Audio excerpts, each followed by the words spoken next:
All right. Welcome to technically episode 1, but factually episode 2 of some Yidden Torah learning. We got 2 Jews here today. We're going to talk about Parshat Noach, the second Parsha, and it's very exciting. I feel like my cue to join in was we got 2 Jews here, but I'll come in now. Yeah, you do your thing. So, we're novice streamers. We got a little bit of Torah portion up here on the screen, and you know what? We can read freely from it, and we can just talk about what we're thinking about it. Yeah, and maybe we can also recap some things we talked about when we talked about Parshat Genesis, because we didn't record that. There's a time and a place, But we can try and sneak in some of our good lines of thought into that, as I'm sure that they will relate to Parshat Noach. Yeah, I mean, I still find it weird that the Parshas just pick up in the middle of chapters sometimes. Well, it's all about the storytelling. I mean, Parshat Noach, it ends. One of the last things it says is Sarai was barren. And then it goes straight into the Haftarah, which is basically celebrating barren women. And we both know that in the very next parsha, Sarai becomes Sarah and is no longer barren anymore. So exactly. So it's a lot of cliffhanger endings, but I guess it definitely ties together that although we do break the Torah up in Parshot, it really is just one continuous story. That is very true, and it's all of it is just has so many interesting ways to perceive the world through the lens of Torah. And for example, I'll start here with 6:9. These are generations of Noah. Noah was a righteous man, and he was perfect in his generations. Noah walked with God. And I know Rashi over there says that this is can be taken in both a compliment and an insult to Noah. It can say that either Noah was genuinely a righteous man, perfect in his generations, and that can mean that, according to Rashi, that he was within the context of the generation that he existed in, one that was rampant with violence and bloodshed. Noah was a good person. But if you go 10 generations down the road, Rashi argues, and compare him to the generation of Abraham, then he's a nobody. He's a nothing burger. And I find that so interesting that these two conflicting arguments, where one of them basically says God is putting Noah in context and is comparing him not to the generations before or after, but he's comparing him to the generation that he existed within. And at this time, when written history was barely becoming a thing, all that mattered was how you were amongst the people around you. So to compare, you're not going to compare Noah to the generation of Cain and Abel. There's just different times, different people. So I think it's only fair to compare him to the modern day, or to the current day of Noah. Yeah, I suppose so. I mean, later down in the parsha, there is a reminder of the sin of Cain, and I'm not sure exactly where it is, but basically, once the floods end, he reminds everybody, look, you can do all these things. He even says, all of this food is here for you, but if a man kills another man, he's going to be castigated and completely driven out.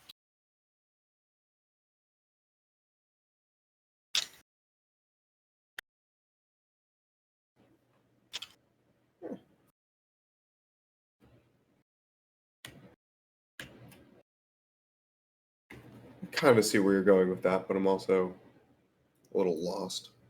So. Well, I'm trying to say is that while it might be appropriate to judge Noah within the context of his generation, ultimately God says here in 9:5, but your blood of your souls I'll demand. Whoever sheds the blood of a man through man shall his blood be shed, for in the image of God he made man. So basically God is saying, if you kill another man, then you're killing an image of God, and therefore killing another man is fundamentally, arguably, equivalent to attacking God directly. And we're definitely getting ahead of ourselves for at chapter 9, but there's something like I was thinking about this is like at this point, we reach the generations where everyone is a descendant of Noah, and Noah being a descendant of Adam. Like we talked about last week, how the Torah kind of equates non-Jews before the flood to just be animals, to be equivalent to pigs, essentially. Is that once all of that bloodline of humans is wiped out, the only bloodline that exists is that of Adam. So every man at this point is of the image of God, is of Adam's bloodline. Okay, I would. There is some issue or contention with that because his sons have wives who are they're not necessarily their genealogy is not expounded upon outright. So, But the Torah, especially at this point, only make the lineage at this point in history carries, well, it still does, but like it carries with the father. And it seems to be that at this point, the father's bloodline is what connects someone to the religion, as opposed to now it's considered the mother's bloodline. At this point, it seems to be the father's, and so therefore Noah being the son of the son of the son of the son of the son, and so on of Adam, that it doesn't matter where the mothers come from. okay, how do you reconcile that with the Noahitic laws, which only apply to non-Jews? Well, I suppose that's probably incorrect. They probably apply to Jews too. They're just the only 7 mitzvah that's something I should definitely learn more about.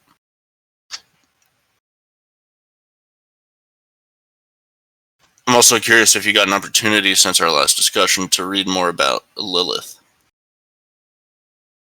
because that kind of throws a little bit of a wrench into some things. The concept of Lilith versus Eve in regards to the patrilineal bloodline of the time.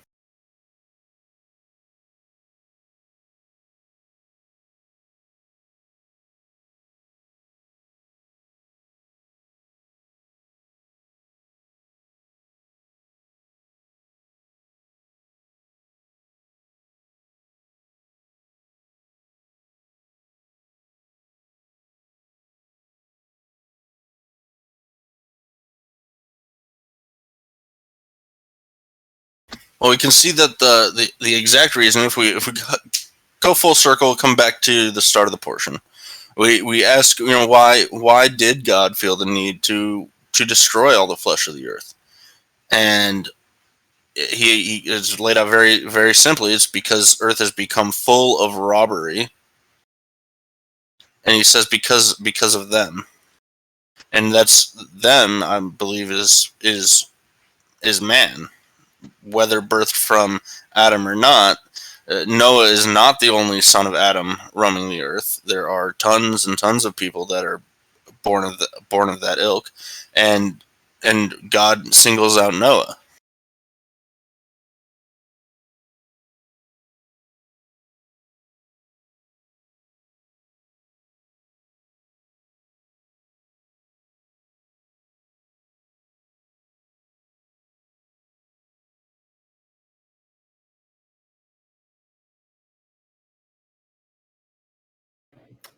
You can't hear me at all? No, I haven't been able to hear you. Oh God, for how long? I don't know, like 2 minutes. Well, that's unfortunate.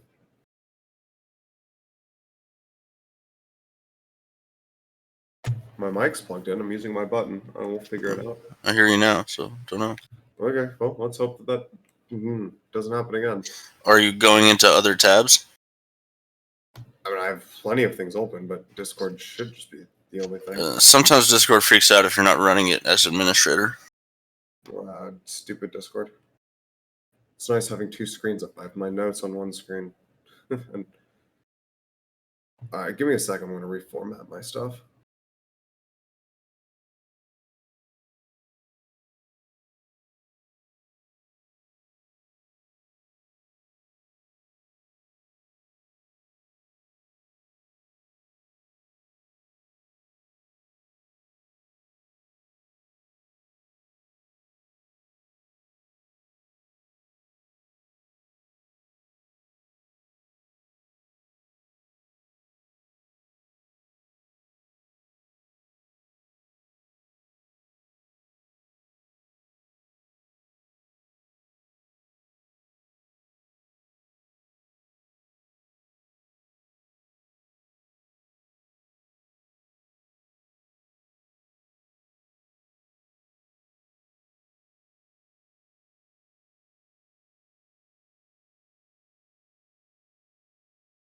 All right, let's do this.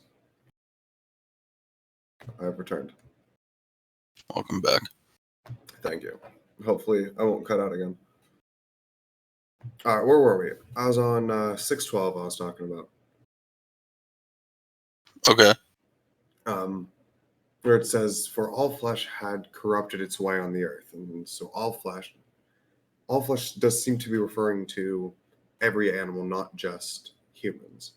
Including, by the way, despite our previous discussion, that does include birds. Which is very interesting. As it seemed like we talked about last time, God seems to hold birds and fish in a very high respect, although, however, the flood doesn't kill the fish. So that still holds. But the birds, having been created on the same day before all the land animals, should be above corruption based off of that, because like the fish are. But turns out that I guess the birds are just as bad as everyone else. But I mean, have you ever met a seagull trying to steal your French fries? So yeah, of course, right? And at the same time, like we know of instances where fish are equally as evil. I mean, more particularly like shellfish, crustaceans. those fish they're just not kosher. I Yeah. wouldn't consider them bad. Well, I mean, they're God for the planet. So I mean, if you think about the birds that are not kosher, they're mostly scavenger birds or predatory birds. right, good point. And most of the sea creatures that are unkosher, yeah, kind of like that. I've never heard of a clean shrimp. And like catfish are usually considered like the dumpster fires of the ocean. Yeah. Or And catfish don't live in- well, what's something else that's interesting, a little farther down here, so I'll just touch on it now, but there is a distinction in this portion between clean animals and non-clean animals. Right, I thought it was referring to kosher animals and not kosher animals. Well, that's the assumption I'm going to make also. So But 7-2, right? Or around there? yeah, Yeah, 7. Yeah, I've made a note about this. To me, like, because it talks about taking 7 pairs of the clean animals and then just 2 pairs of the not clean animals. right, and we know that the laws of kosher have not even been remotely established. I mean, I know Torah isn't chronological and all, but at the same time, like, these are new concepts that have not yet been discussed in the scripture. And it's parts like that where there are no clear answers. Like that's where a lot of the debate on that the Torah was written by 4 different people comes from. Is you have moments like this where it's already talking about kosher and not kosher. Well, what I find interesting, the link that I make is further down when the flood has ended and Noah has made landfall again. What is the first thing that he does? Well, he makes burnt offerings. And I'm going to go on a limb and assume that those burnt offerings are made, in fact, of clean animals. I would assume so, as most of them were during the temple times. So is that the reason that they're taking 7, or are they taking 7 so that they populate the world faster? I felt that it was to take 7 for food purposes. and so that there would, upon the end of the flood, there would be a sustainable food source of meat for Noah and his people. But then he goes and he burns them as an offering. Probably doesn't burn all of them. I mean, it's probably a split somewhere. Sure. A third for offerings, a third for food, and then a third for grazing. And what about Kabbalistic potentiality for the number of 7?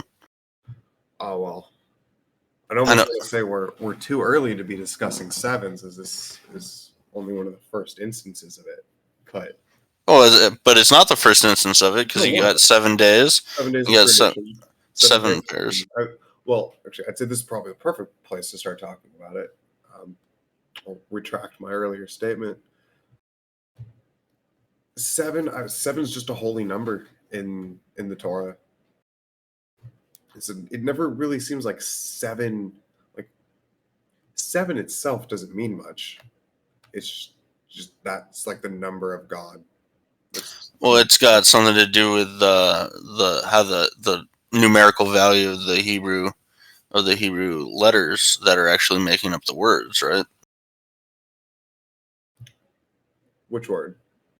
I'm not entirely sure. I just know that that's the way a lot of the number theory within Kabbalah interacts with. It's has to do with like the numerical value of this letter in this word corresponds with this other letter in this other word, and therefore these two things are actually intrinsically tied together, and so you can derive an entire new meaning from a Torah portion or a sentence in the Torah. And 7, it's a holy number, not just in practice. 7 days of creation, 7 days of this, but also it appears often within specific words that Kabbalah likes to focus on. I don't know. I'm not 40. I don't have any children. I'm not studying Kabbalah, so I suppose I should probably back off. You seem to know more than I do. But we can stay here discussing. Sure, and it's interesting. I was reading Rashi's commentary, and in Rashi's commentary, he suggests that Noah took 120 years to build the ark. And it asks the question, well, why take 120 years to build the ark? And in it, Rashi says that it's so that when all these other people are coming and saying, why are you building this ark? He can tell them, it's because of all the evil that's been going on. Repent, repent. The end is near. But ultimately, Rashi says that Noah is culpable for the flood because he was telling them to repent, but he was not taking the active measure of praying for them. And so, by virtue of never asking for mercy from Hashem, Noah doomed Earth to the floods. Because, like Abraham before Sodom was destroyed, prayed to God and asked for mercy. Now, it was delivered to Sodom, but it wasn't delivered to Gomorrah, right? Correct. So basically, the implication is that if Noah did actually said, "Hey God, I'm telling them to repent. Please give them the opportunity to do so," that potentially God would have never caused this flood.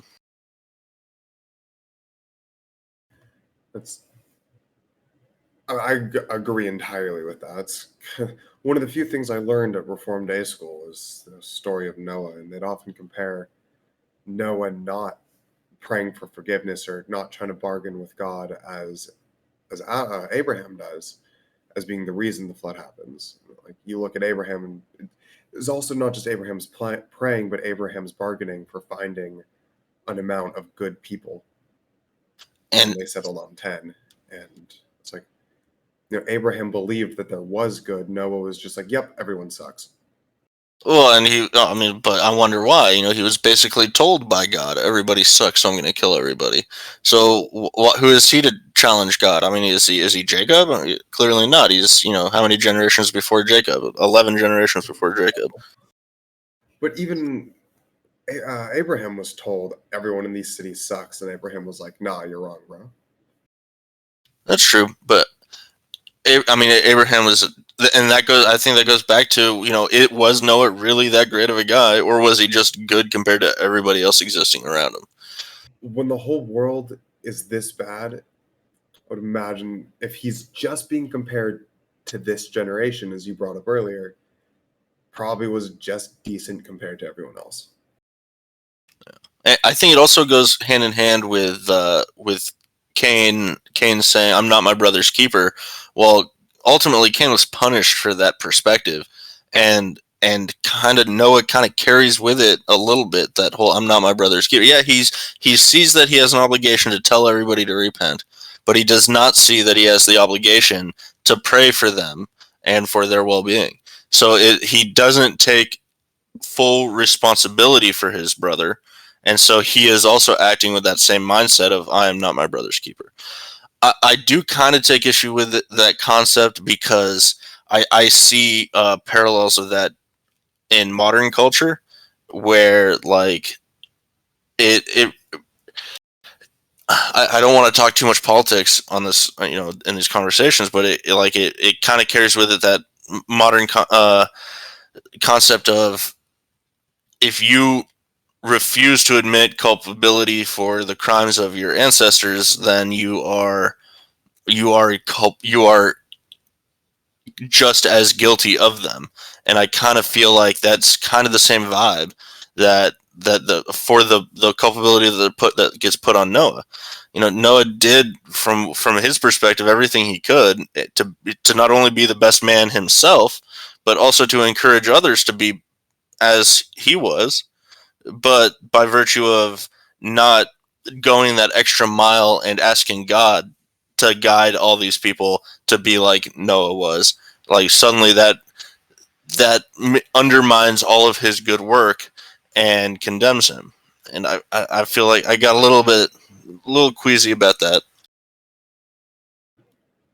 We kind of see this come up again though later with Jonah and the whale.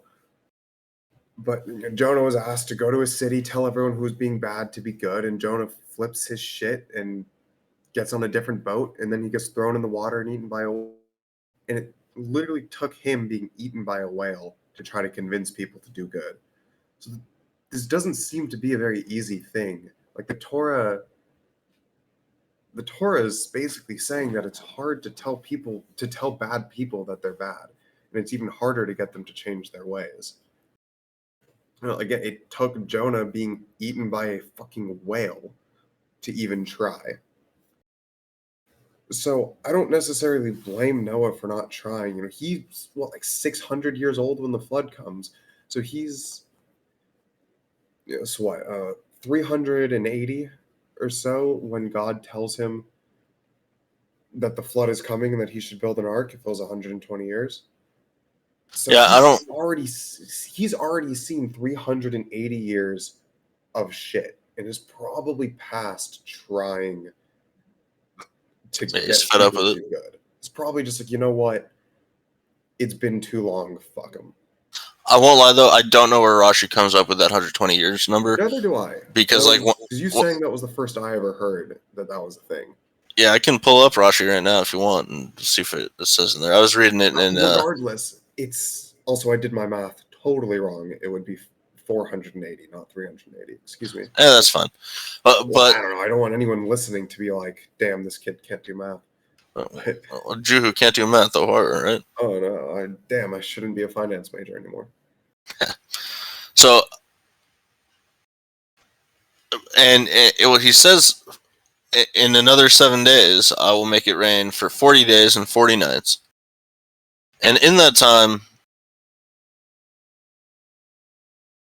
one of the questions I have, and this is a procedural question, it really has no impact on the Torah, but did Noah go out and gather the pairs in the sevens, or did the pairs in the sevens hearken to Noah?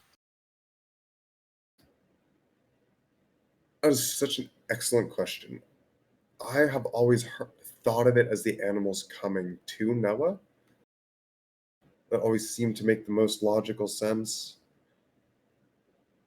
That Noah stays in and helps build the ark, and the animals come to him. Although I do like in Bruce Almighty when the animals come and then help them build the ark. That part always made me laugh. It's beautiful. But I mean, hell, I don't. We don't have to discuss more Torah. We can just go watch Bruce Almighty, and we'll learn everything we need to know.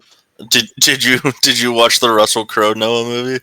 No, It I was didn't know that existed. Oh it, God, it's like it's not a bad movie independent of Torah, but like it's not a good movie with relation to Torah. is it just very dramatized? Oh, Like, dude, it's just like everybody except for Noah's family is just like this like evil, creepy, crawly thing that like tries to kill them every night. well, that sounds about right. It's wild. It's a wild movie. For another time. I, Oh, and you know what it says right here in 7:15, excuse me. And they came to Noah to the ark 2 by 2 of all the flesh in which there is the they spirit of came life. to him. So there's our answer. Just a few more lines down. Also, just correct me if I'm wrong, but I thought in Breshit the Torah says that God decreed no man should live past 120. Was I wrong I about that? don't think that's the case because I'm pretty sure that every single character in Bereshit lives Everyone beyond. mentioned in this parsha. It's like at the end of the parsha, I thought it's something about God decreeing man shouldn't live past 120. Maybe I'm wrong, but I seem to remember that being a big thing. I do not recall it, but we can double check in the offline and rehash it next week. Sure. Yeah, I'll come back to it. Okay, I'm trying to find where something about where in the Rashi commentary does it say the 120 years? Just give me a reference. Oh, I was reading on the Chabad website the That's right. Torah in depth, and it was like one of the first things on the right hand scroll window.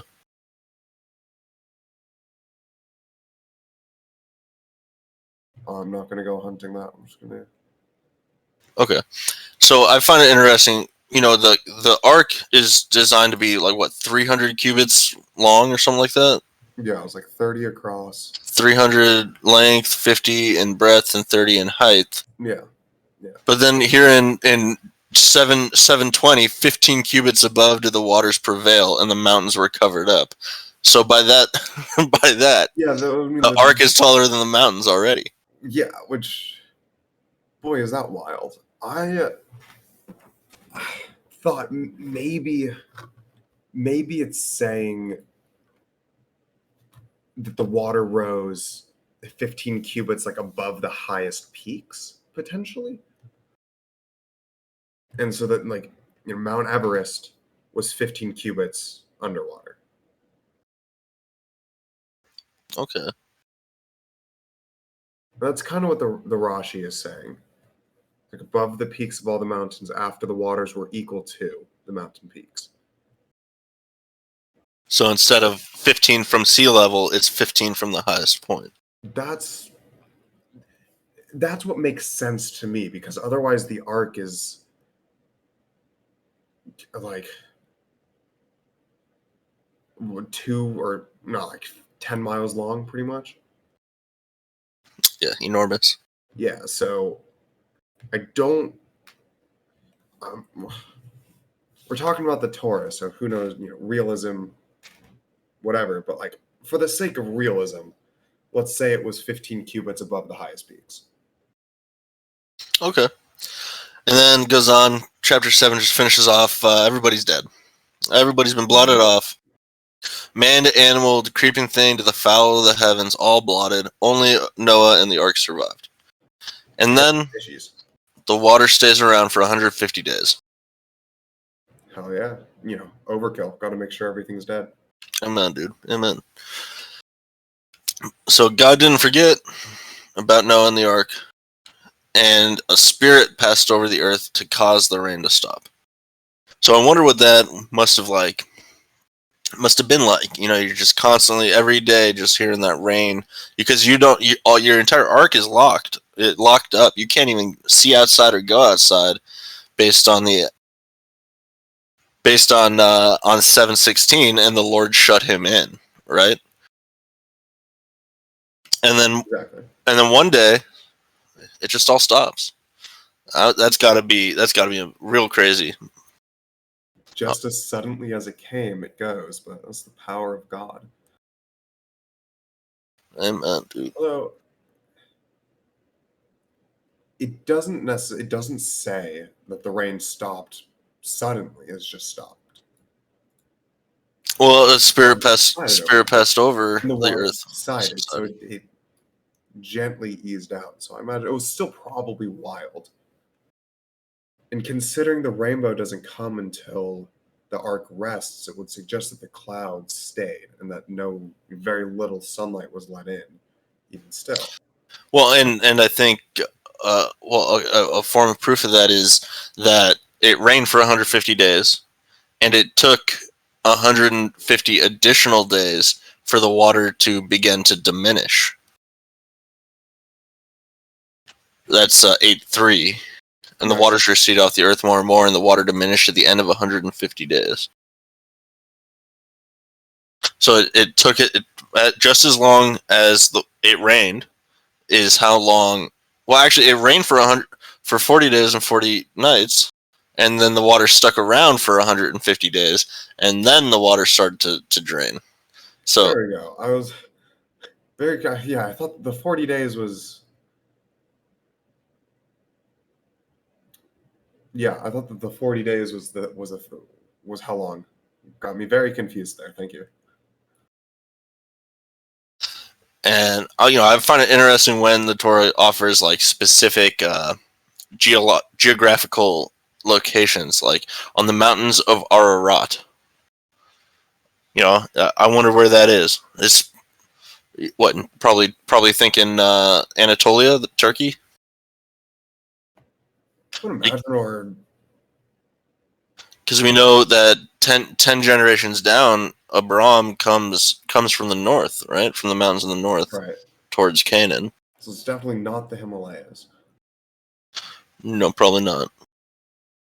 Now, what I want to know is, do we have any special holidays on these days? Because they're very specific. On the seventh month of the seventh day, or on the seventh day of the seventh month, that's when the ark came to rest. Is there anything that we celebrate on that day?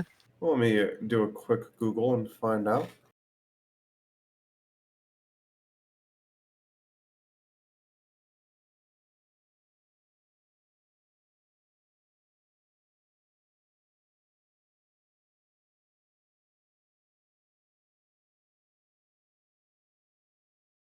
Why is the internet does not want to give me what I'm looking for? Yeah, them search terms, man. Them search terms.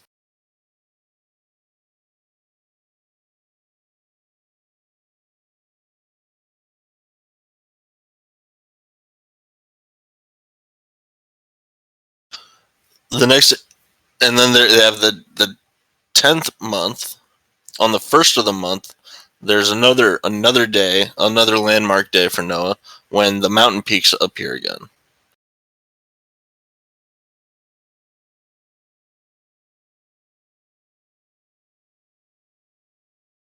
So I don't understand how he landed on the mountains of Ararat in the 7th month, and then the mountain peaks appeared on the 10th month. It's just kind of backwards. I'm not finding the Hebrew calendar. What verse are you on? That is 8:4, 8:6, 8:5, somewhere around there. Yeah, here we are.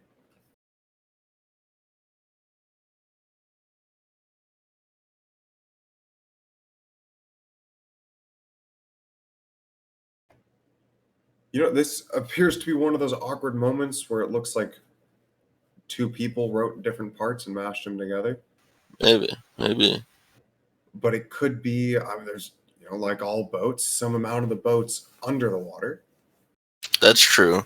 Maybe they got kind of like stuck in like a valley or something. Yeah, the very bottom of the boat hit on the seventh day of the seventh month, and then it still took another 3 months for that amount of water. Let's say, if it was 30 cubits high, let's say 5 cubits. So that final 5 cubits took another 3 months to drain. Okay. Another thing, 8:7. He sends out the raven, right? But then after Mhm. that, he sends out a couple of doves. Mhm. Why Yeah, is there a why difference? change the bird? Yeah, especially because the raven didn't even come back with anything.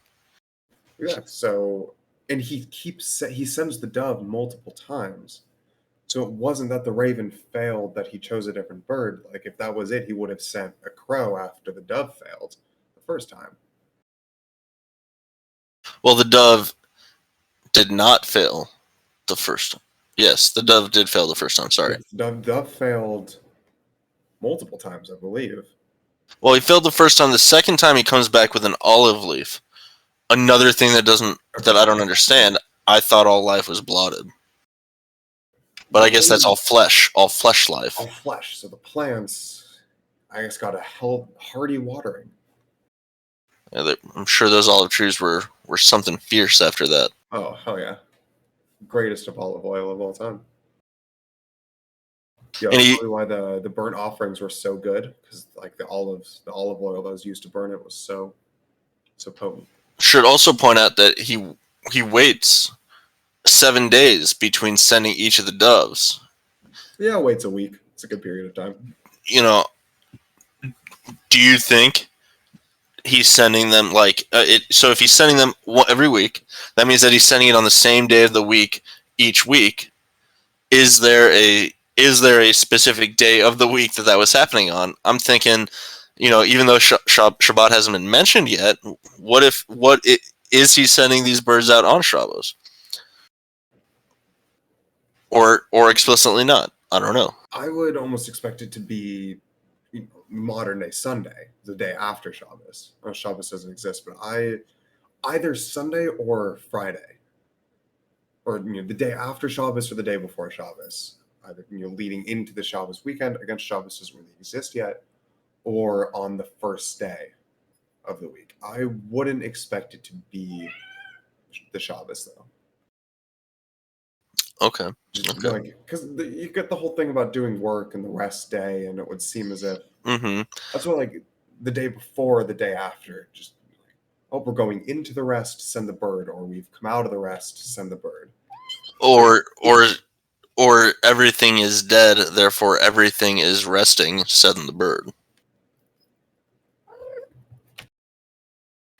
the only Yeah. things that are alive are plants. Yeah, and everything So on the ark. yeah, but plants don't move. So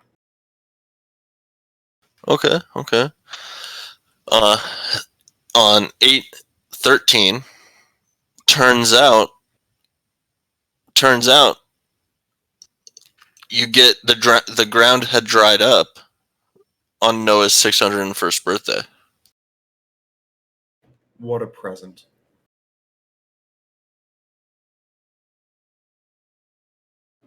Um, I don't see much significance per se with that, but you seem to have a point about it. Well, he started building the ark when he was 600, right?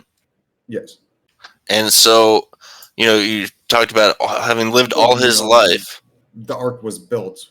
The ark was Or the already built. completed the art was Yeah. finished erected on his turn 600, and so you made it a point to say, well, maybe he spent 120 years doing it, maybe he spent 47 days or whatever doing it.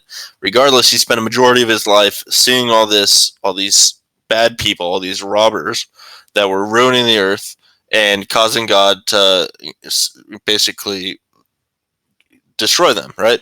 And Mhm. then he sees all of that destruction over the course of a year. Single year, and when you're living to 600, that's insane. When you're living in 980 or whatever it is that he ultimately lives to, Right. and boom, it's huge. Oh, All that destruction just crammed into one little time, and then you spend the rest of your time trying to rebuild it. And I think that is an interesting thing, puts a lot of pressure on Noah to be the new father of the human race, of hell, everything. right? Which ultimately you can argue that he fails. That he fails at that. How But so? we'll I get mean, 'cause, we'll like get to that. we'll get there, I guess, but yeah, we'll get there. Well, moving on to the fourth Aliyah. They do pack a good bit in here. So yeah, it's good and short. So they shall swarm upon the earth. So this is not this first time, not the second time, not the third time, but the fourth time, if I'm not mistaken, that God is giving the commandment to be fruitful and multiply, swarm the earth. Fourth sounds correct. Yeah, I thought it was interesting that that line comes up again. And it's going to come up again and again and again too. But it's almost like it's a second creation in a way. Like that was the big thing about creating the animals, was their purpose was to be fruitful and multiply. And so to bring up that statement again, it's like, this is a new creation, be fruitful and multiply. The world is in your hands. I did have that thought when I was reading it, but I had the same. I had my gut reaction is, how can this be considered a second creation if God is using the same ingredients which had proven to fail the first time around? Second time's the charm.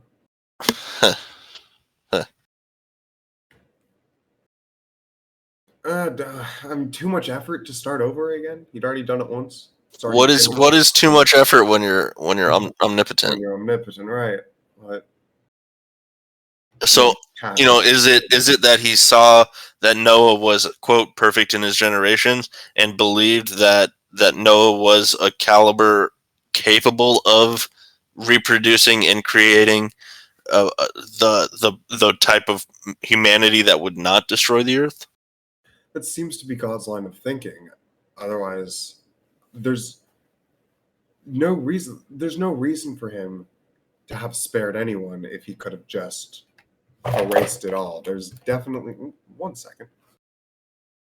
Your cat's not a clean animal. My we know that is stepping on my keyboard. Yeah, not a clean animal. Gave you ringworm. Oh, shut up. Excuse me, you have a pet dog? Never gave me ringworm. Shut the. We don't have to talk about my personal health, please. This is getting personal. Hey man, it's between you and the worms. All right. Well, so it's something interesting.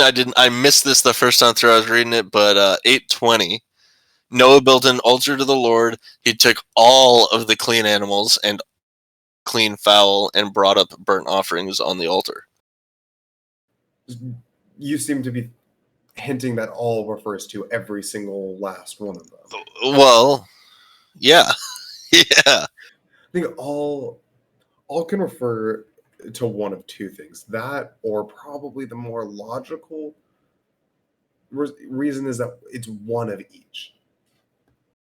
It's like all different kinds, possibly. Or probably a pair of each. A pair, probably.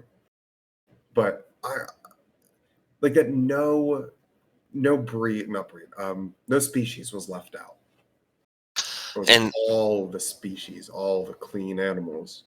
And God smells this burnt offering, and it is that offering specifically that Noah makes that causes God to do the rainbow covenant. I mean, hell, a good barbecue would do that to anyone. Amen. So long as the earth exists, seed time and harvest, cold and heat, summer and winter, and day and night shall not cease. And it's interesting because we had this discussion during Bereshit about whether or not, when God separates day and night, does that carry with it the implication that that darkness is inherently evil? Well, here God is promising that night will never, that it will be perpetual. The day-night cycle is always going to be there, which, if you accept the notion that darkness is inherently evil, well, then God is basically guaranteeing dooming his second creation, as it were, by leaving night in.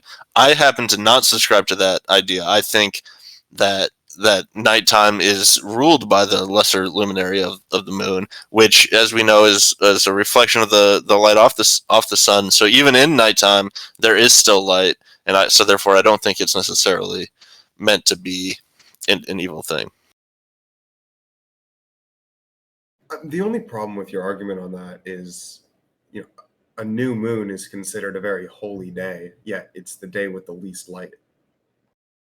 Well, and that I don't think that's an issue at all, because it goes hand in hand with my other argument that when God says that He abstained from all His creations on the seventh day, how can you possibly read that as not including humanity, i.e., there is no God on the Sabbath, and that's why you're not meant to do all this stuff, because you're meant to be seeking that connection with God that is intentionally absent on that day.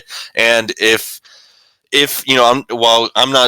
I don't necessarily think that darkness is evil, I do think that light is good. And so you're celebrating Rosh Chodesh for that same purpose. You're seeking God in God's quasi absence on Rosh Chodesh, and that's why you make as much noise as you can with which, by the way, Rosh Chodesh is tomorrow. That's what we're going to be doing. We're going to be blowing the shofar on for Elul, which reminds me I have to bring. I gotta remember to bring my shofar. Hey, bring your shofar. I'll remember. We do have to drive past your place after you pick me up, so I hope you're picking me up. Yeah, fine. I'll remind you. Don't worry. Yeah, we'll be all right. So and then remind him, grab his shofar. So in Noah 9:1, Genesis 9:1, excuse me, God again gives the blessing to be fruitful and multiply. So the previous one was for all of the chattel, if you will, the animals that were on the ark. But this one is specifically for Noah and his sons. As it should be. It's at this point, and something I brought up a while ago, is we have a direct bloodline of Adam at this point. And so the direct commandment to the bloodline of Adam to be now the only bloodline of humanity, that this bloodline specific deserves its own blessing of be fruitful and multiply. This is the most pure species on this planet, and therefore it deserves its own blessing. And what do you make of the very next line? And your fear and your dread shall be upon all the beasts of the earth and upon blah, blah, blah. How does your fear and your dread shall be upon them? Does that, I kind of read that as like implying a sense of ownership, but that's mostly because of 9:3, every moving thing that lives shall be yours to eat. Except for the stuff that's not kosher.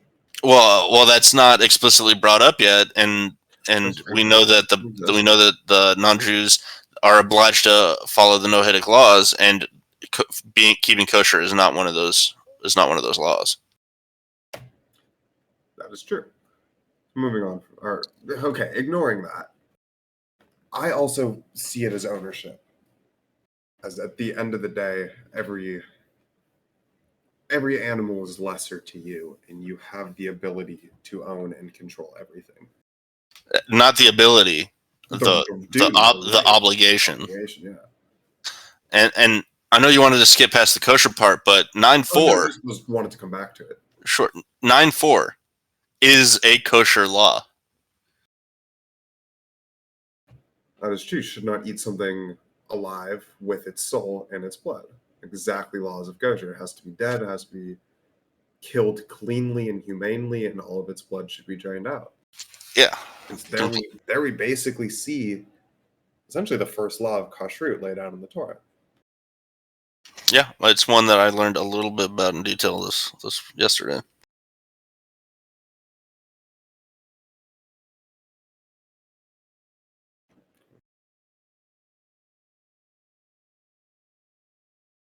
I don't really know how to read 9:5.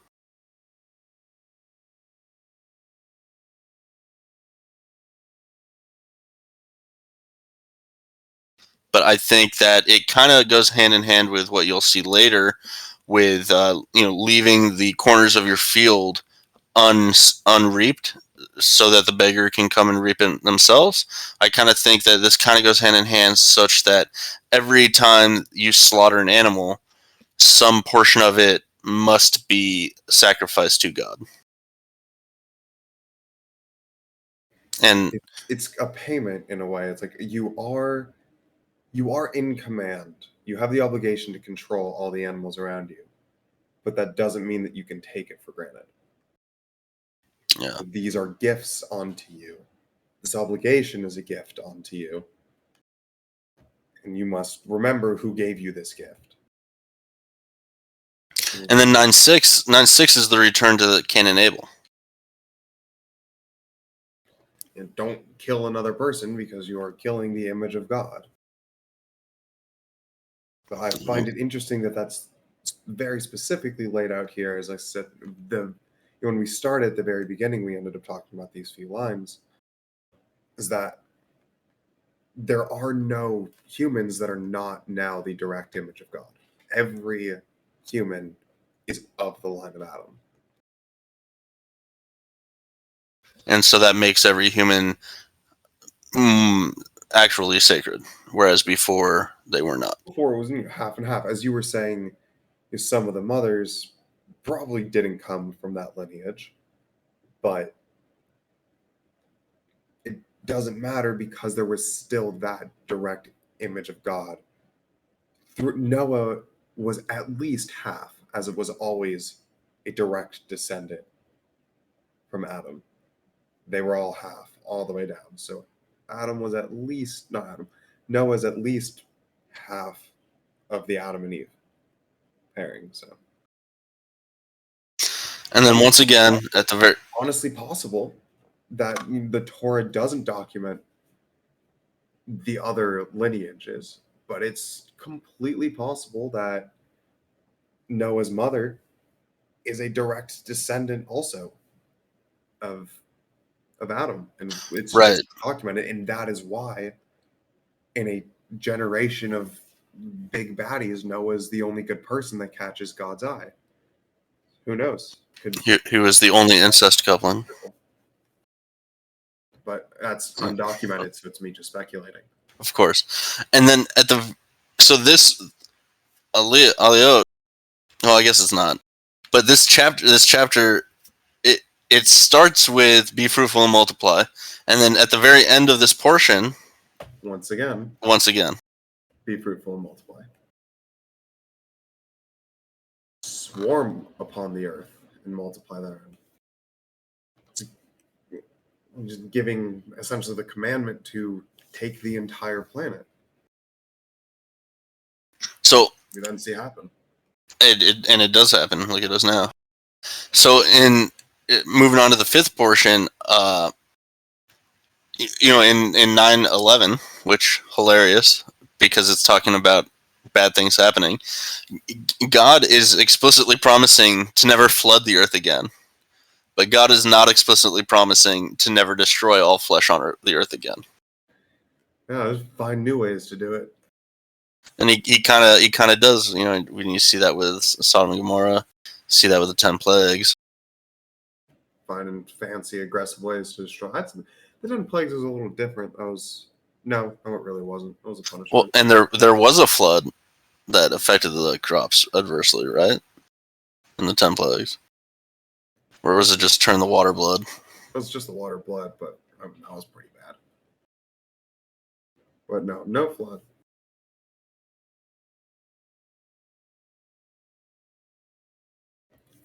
But yeah, as you were saying, he does promise not to destroy anything, or he doesn't promise to not destroy humans again. He's God. He has, like the man has power to step on an ant. God has power to kill who he pleases. Just horrendously dark, but. Well, I think the beautiful thing is that he has the power to step on the ant and not kill him. Just because God is stepping on the ant does not mean that God is killing the ant. Whereas we step on the ant, we're probably going to kill him, right? But God can step on the ant despite him being infinitely larger than we are in whatever capacity you want to imagine him. He doesn't have to kill the ant.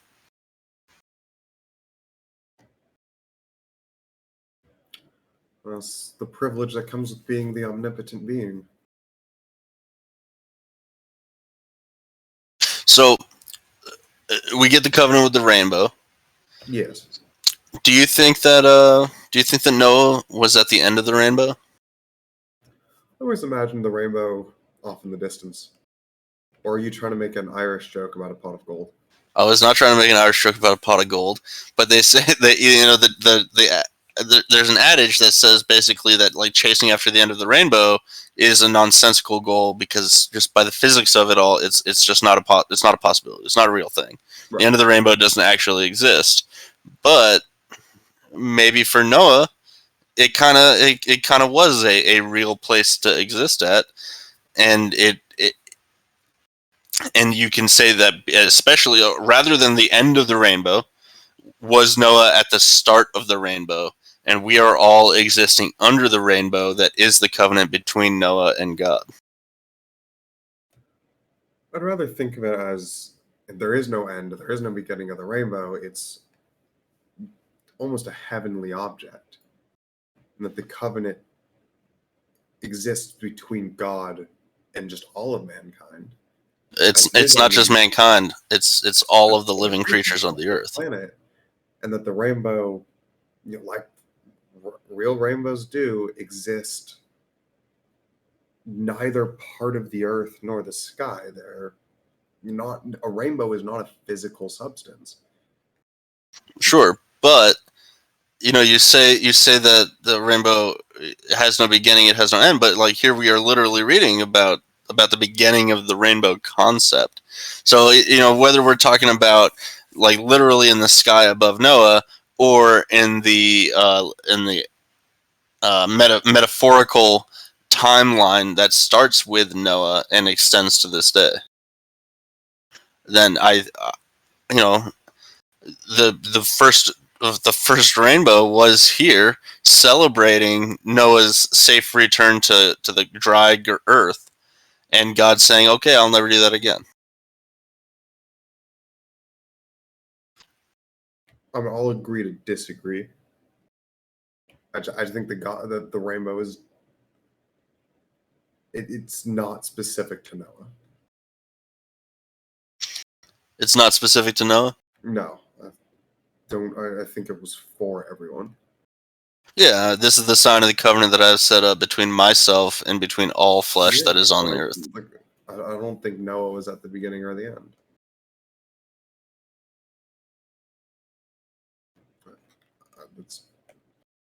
Sorry, stop me if you started talking about something different.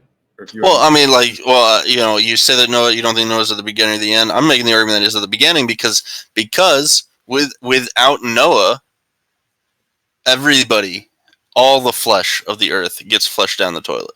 All of it. No, without Noah, there is no rainbow. Well, it brings up the argument, did God choose to destroy all life because he saw salvation? Or if Noah didn't exist, would the flood have still happened if Noah didn't exist? That's my question.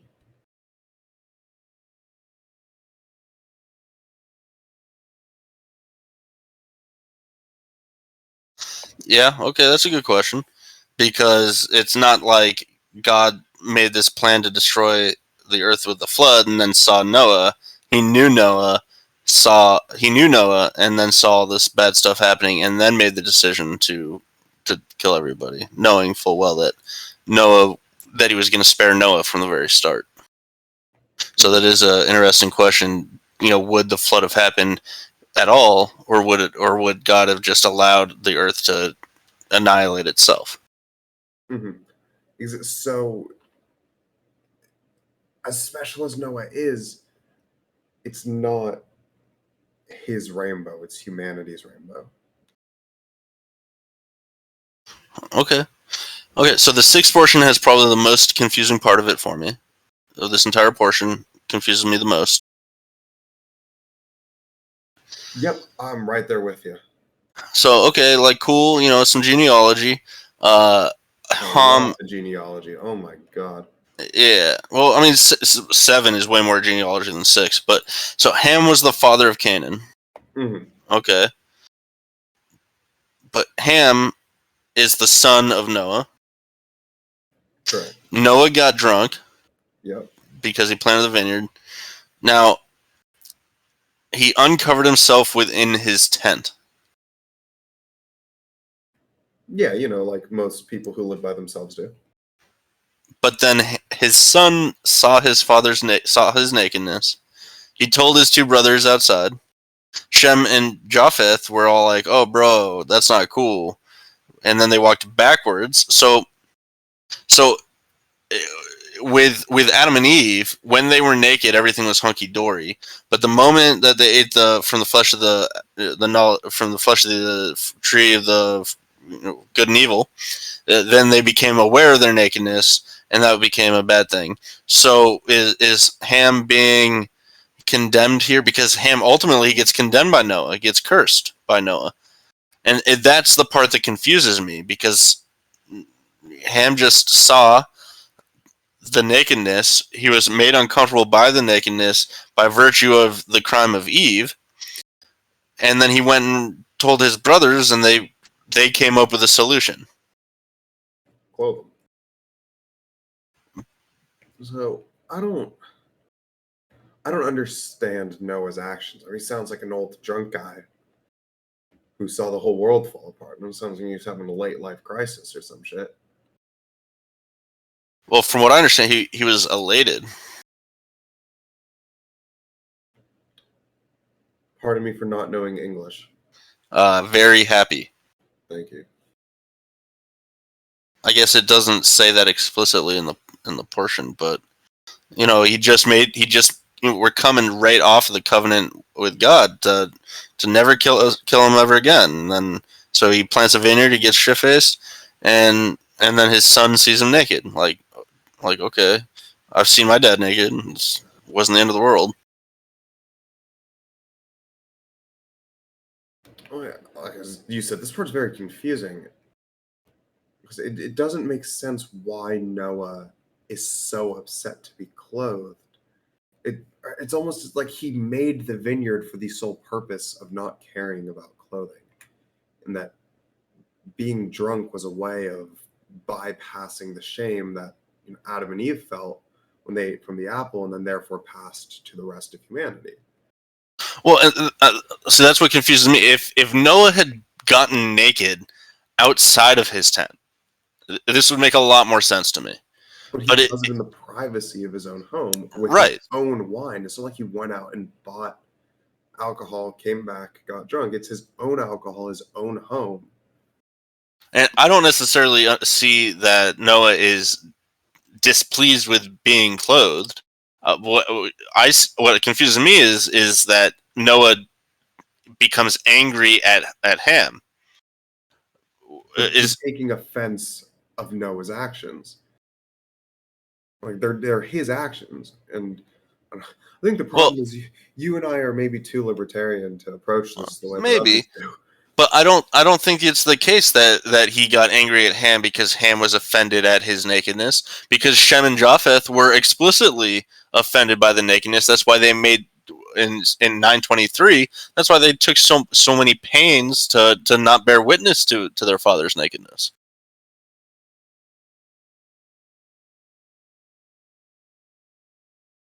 Well, they walked backwards. They covered their father's nakedness. Their faces were turned backwards so that they did not see their father's nakedness.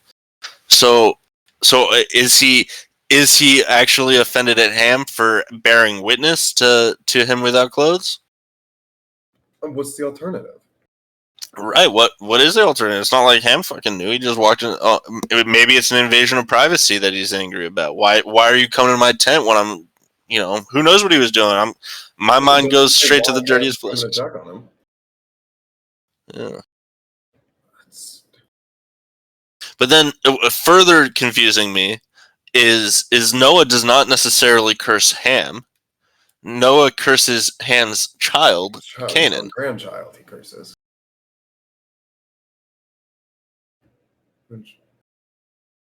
Or maybe it's because the son, to Noah, the son committed the act against the father, so he curses the son to commit the same acts. No. Well, maybe because I mean you go several a couple dozen generations down the road, and you have Canaanites being slaughtered wholesale, being enslaved by the Egyptians, as things tend to happen to our people. Well, the Canaanites Oh, am I way wrong about that? I thought the Canaanites were one of the tribes that get murked. Oh, yeah, I think you are right. My bad. Get murked by our people, right? They're one of the 7 tribes that get genocided. It's part of that history I'm not too familiar with.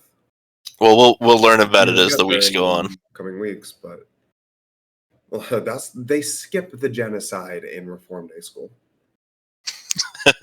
Yeah. Shit, dude.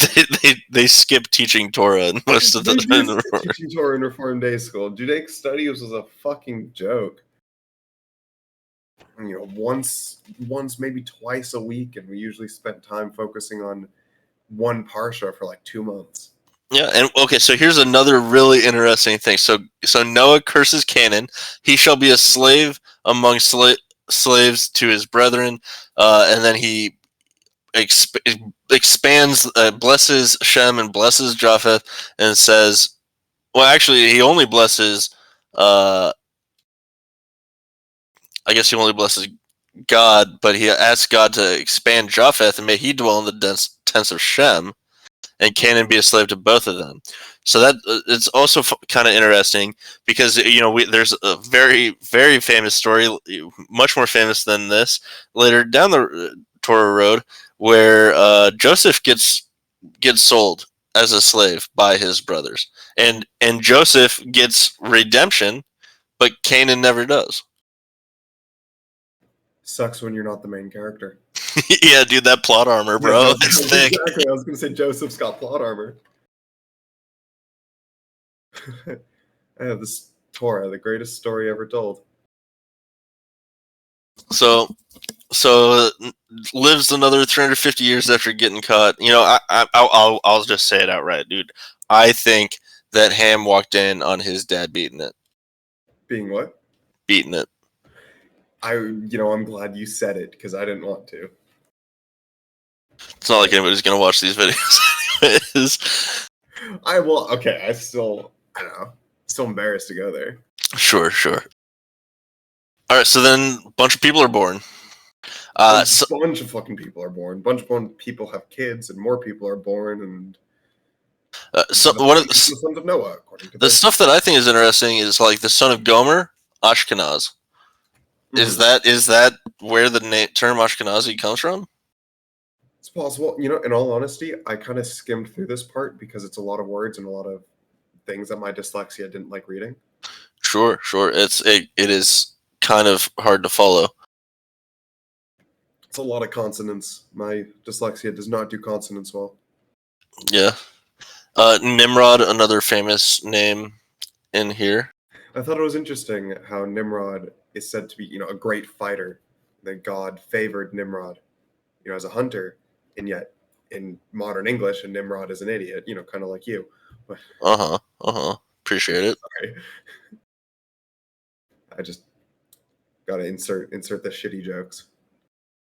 Just in case someone does listen and makes it this far, like I'm a chuckle, right? Yeah, I'm sure they will. And then you actually start getting into like verifiable history in 10. Immediately after they talk about Nimrod, you got Babylon, you got Akkad, Ashur, Nineveh. These are all like real places, right? Mm-hmm.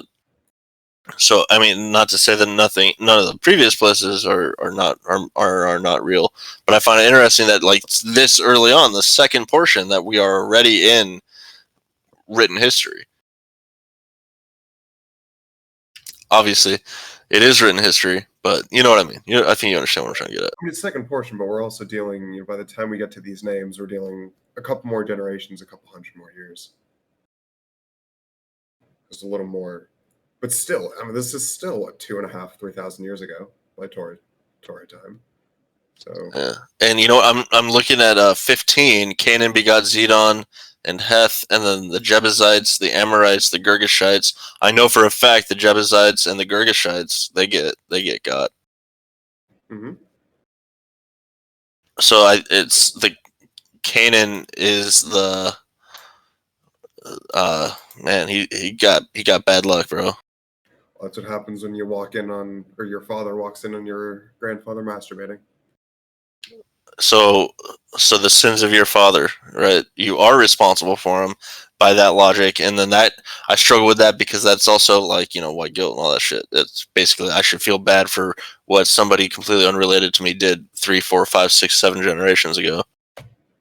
You know, God is a spiteful creature, spiteful being. Being is that the word? Whatever. God is spiteful as shit. Noah's spiteful as shit. I've silenced you with spite. Yes, indeed. I'm trying to find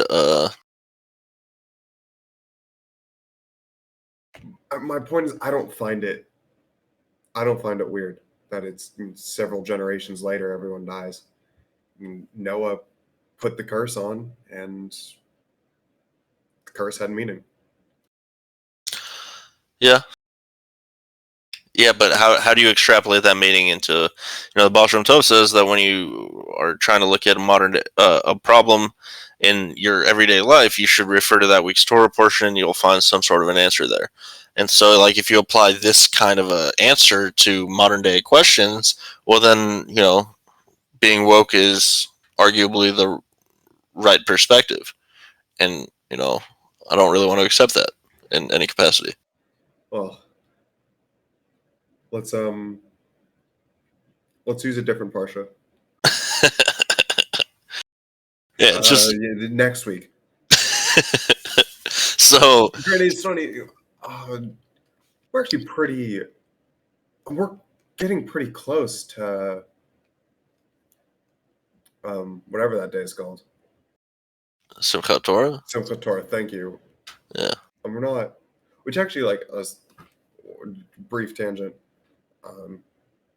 Because we're not going with the actual current parsha. Basically, this gives us like a great head start for when the Torah starts over again. Right. That's what We talked about it, and then several parshas passed. I was thinking. Like that when I go to shul on Saturday, I can, in a couple of weeks, I'll be able to be like, oh yeah, I talked about this, that, and the other thing in regards to. Yes, we already have our notes. We have notes for weeks past. Like we're actually put ourselves in a pretty good spot. Yeah. Yeah. So seventh Aliyah here, Tower of Babel is the story. The Tower of Babel. I love how this is crammed into one aliyah. I love it. Yeah. So Tower of Babel, Rashi's commentary on it, very interesting. So what did God just do? God just destroyed the entire earth because everybody was evil and cruel and killing each other. And now we got everyone being nice, friendly, and working together. And God's all like, no, none of that shit. Nah, fuck that. Now you can't talk to each other. But he didn't. Rashi points out, like, well, why didn't he just kill them all like he killed everybody in the flood? And Rashi does not point to the Rainbow Covenant. Rashi specifically points to, well, since this was disobedience expressed through love, they get a much lesser punishment. I definitely didn't make things easy for everyone. No, and it's not in the portion itself. The lesson that most people extrapolate from the Tower of Babel story, which is that basically arrogance will, like, by attempting to achieve godliness, you are dooming yourself, more or less, right? Like the point of the tower was to be so high it could reach God. Right. That's the way I've heard it expressed. Yeah. Just weird because the Torah seems to not say that ever. It's just that there was a tower.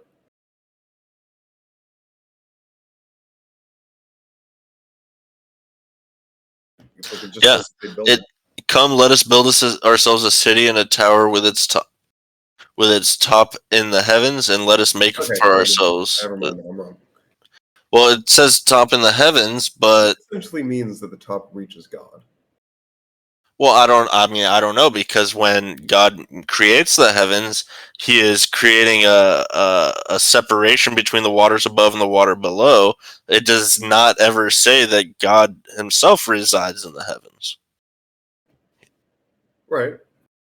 So building a tower to the heavens is not. Heavens were a separate separate entity. Perhaps they were trying to create a portal. Yeah, and there is in Bereshit, there is instances where the word heaven is capitalized and instances where it's not.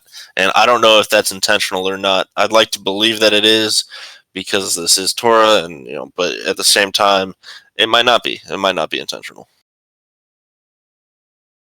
So, pardon me, give me one moment.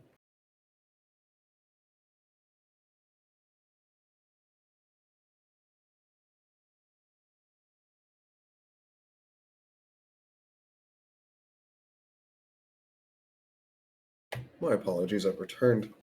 That's fine. So I think like what it does say in 6, lo, one people, they all have one language, and this is what they've commenced to do. So now will it not be withheld from them all that they plan to do?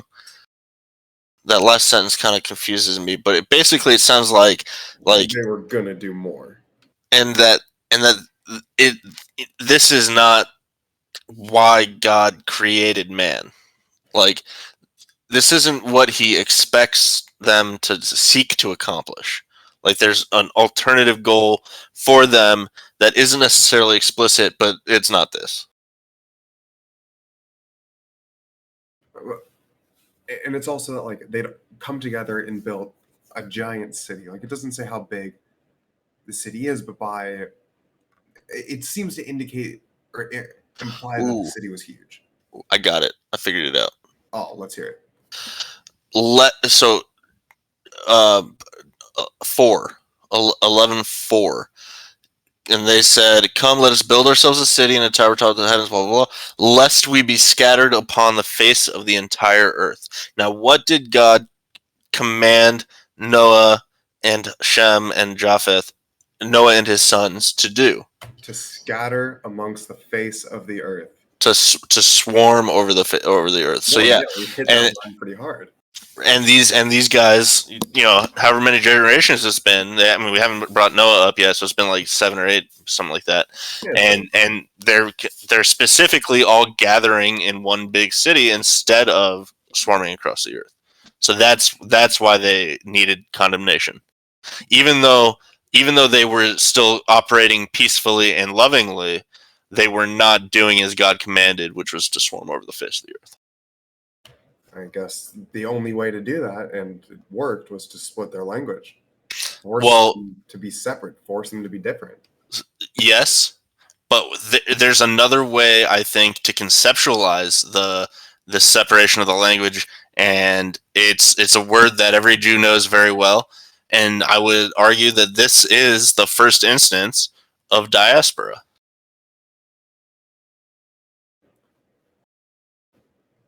It's an interesting concept. I'd say you're kind of half right in that. Like, yes, it very much mirrors today's diaspora, but the difference is there was no. That's actually not even true. I was going to say the difference is there was no homeland to return to, but there is a homeland. It's Babel. So, yeah, in a way. Well, I mean, this now we'd have to.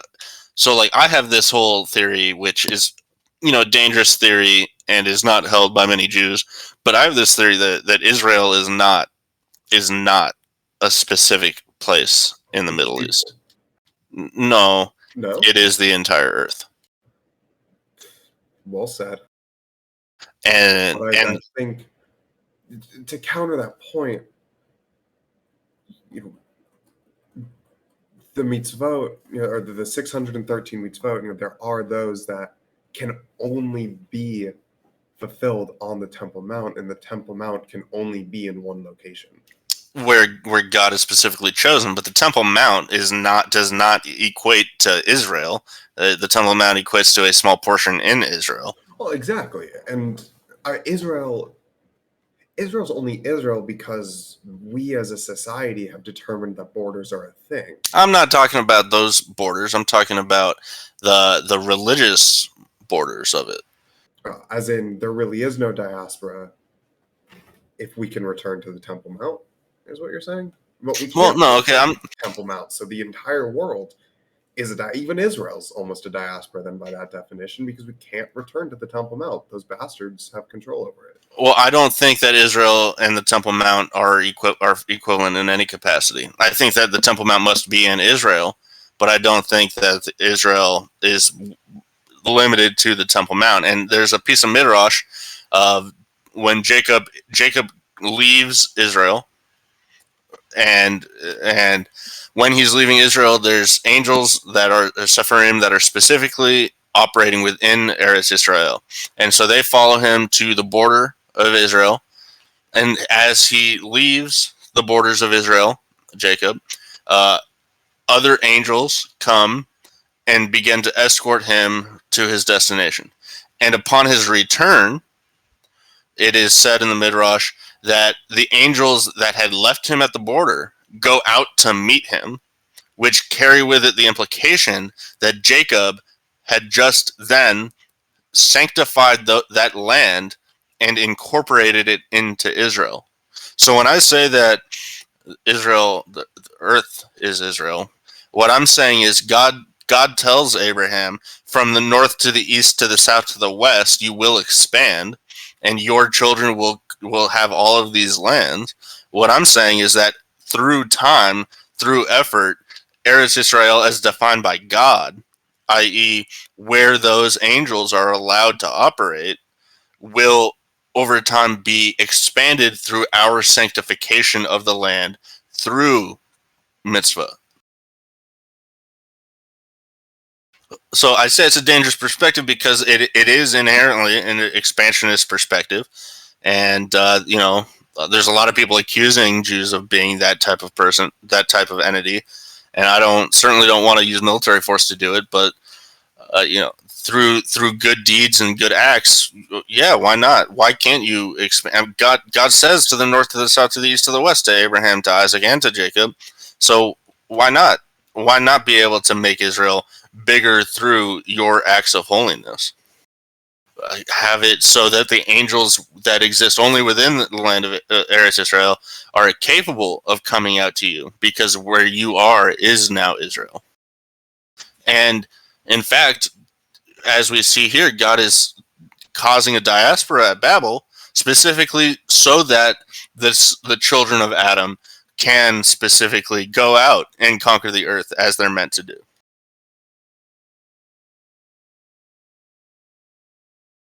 I'm back to not being able to hear you, by the way.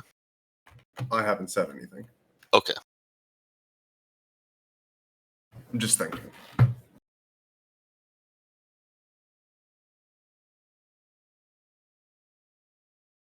And sorry, you go. Well, I was going to say maybe it like the one counter argument to is it kind of it begs the question is, was the Roman diaspora intentional from God to say, hey, I promised you all of this land, but I also told you to go north, south, east, and west, and y'all ain't doing that. Y'all are chilling in Judea and Samaria. So I'm gonna do what I did in Babel. I'm gonna send you off to all the four corners of the earth intentionally. He has broken us up again, and he has split our language again. Yeah, intentionally, perhaps, so that we can transform those new areas that we're in into Eretz Israel. We can incorporate it all together. No, the only problem I see with that is Judaism as a religion doesn't exist when Judaism doesn't exist at this time in the Torah. It's almost more so that God is telling the people of Babel now that just all of God's people, the whole of the lineage shall spread across the earth. It's after this that God then chooses Abraham and his descendants to be his chosen people. And the chosen people, he promises them Israel. They are promised the land. They should have that land. Sure.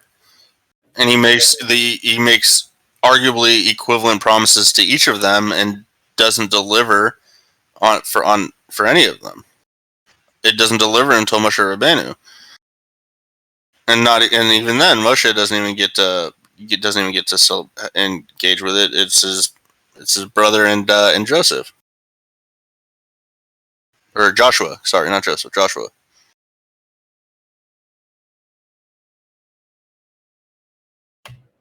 You have put more knowledge into my head in 10 seconds than I can bear. What? My point is, I don't quite have a counter argument. Okay, I mean, and like, to be honest, to be perfectly honest, this is what I hate about studying Torah, is I heard that midrash verbally. I heard that come from a member of the shul. I have not been able to find it in writing anywhere. So, is it just oral Torah that is not necessarily codified, or is it just some dude talking and me listening? Who the hell knows? Yeah, it's a real struggle. It's a real struggle studying Torah. I encourage you to write your own paper. Thank you. Yes, you're welcome. I know you're very critical of your writing skills, but well, I think I'm a great writer, but I am critical of myself as a general statement. But the Zionist Manifesto 2.0. Oh God. Why all of Earth is Israel. Because that'll get published. Go for it. Start something new.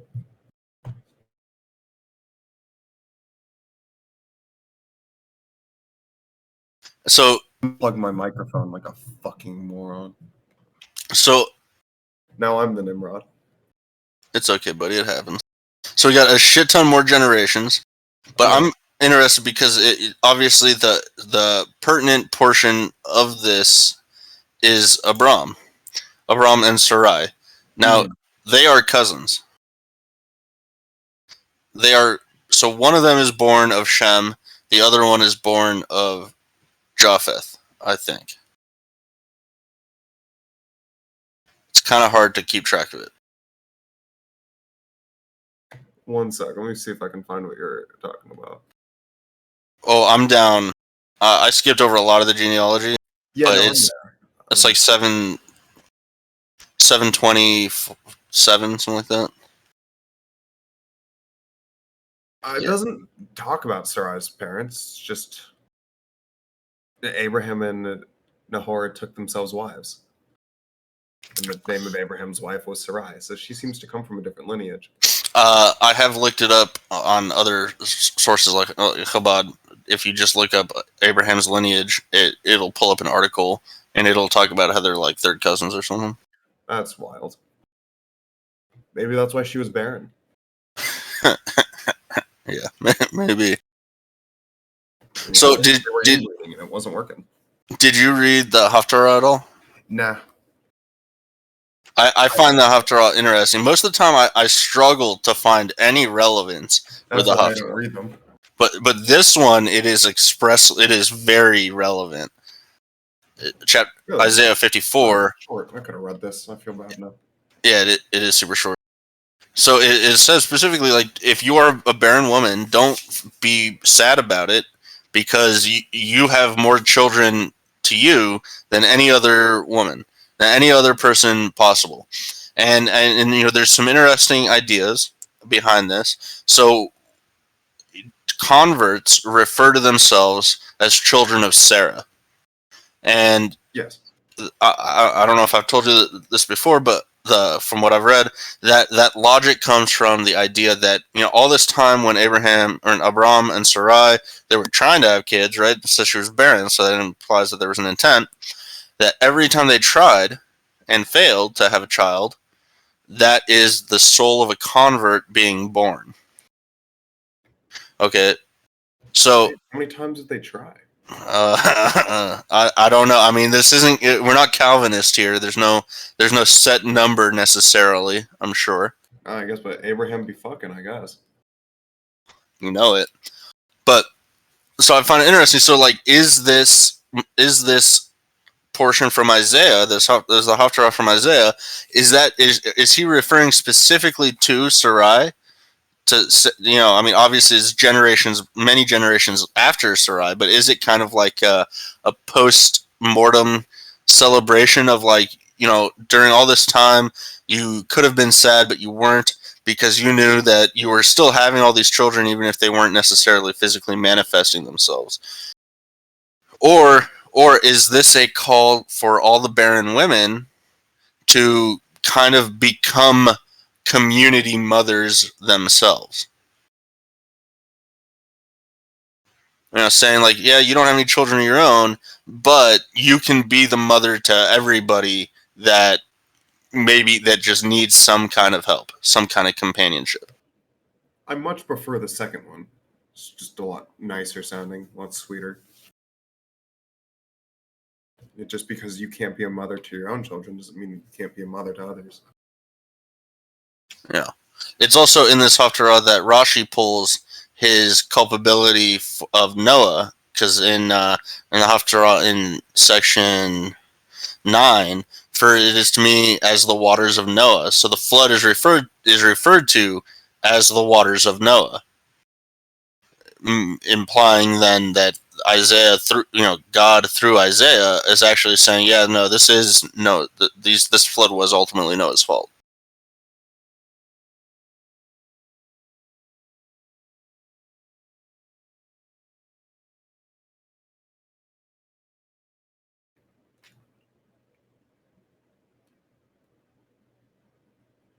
Like we said earlier, I don't think the flood would have happened if Noah didn't exist, but I don't think that the flood is Noah's fault. I think the waters of Noah is just like, it seems like it's missing like the waters of the times of Noah.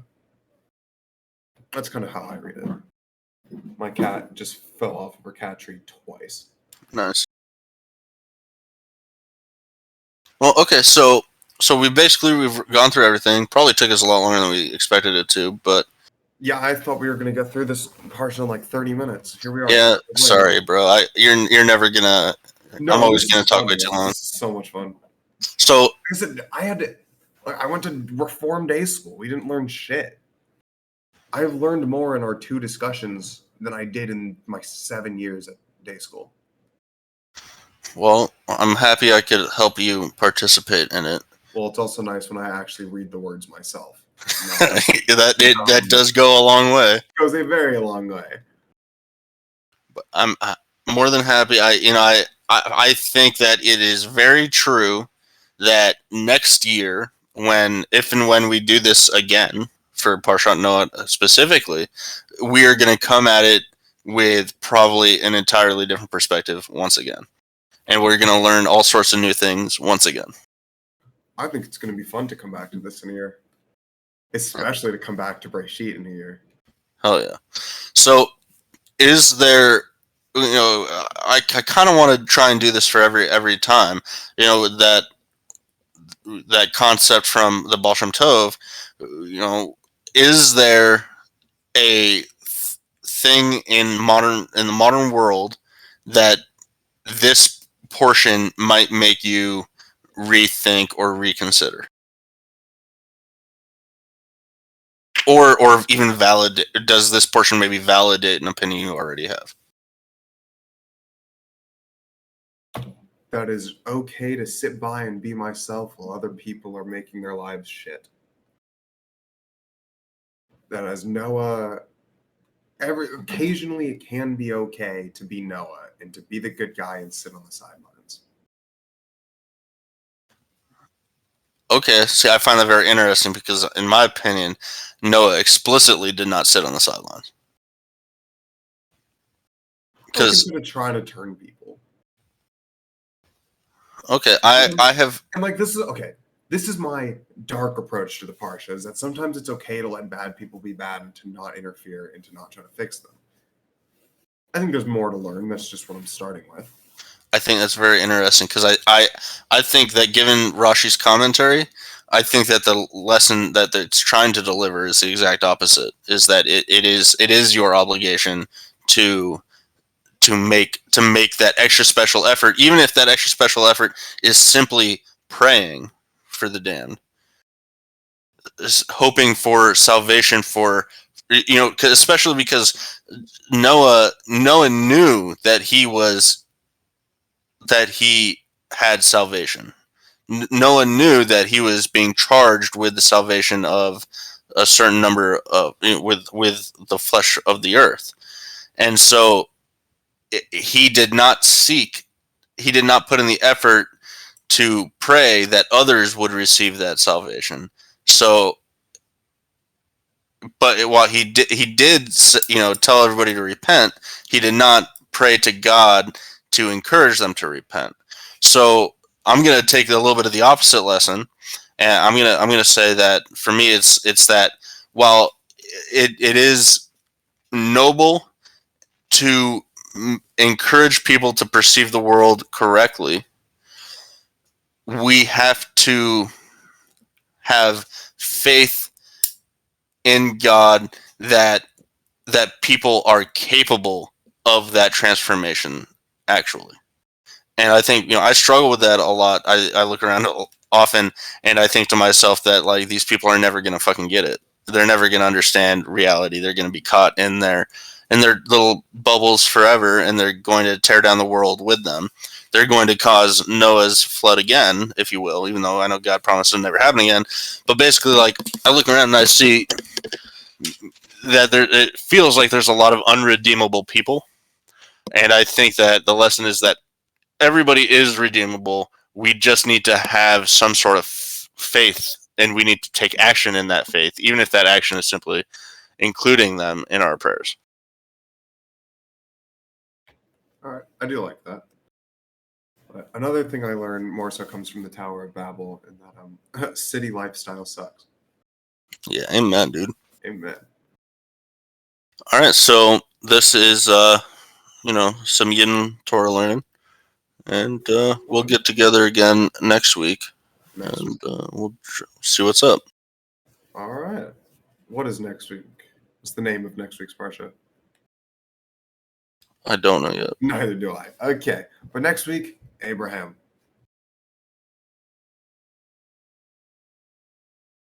It's Lech Lecha. Oh, Lech Lecha. Of course it is. All right. Cool.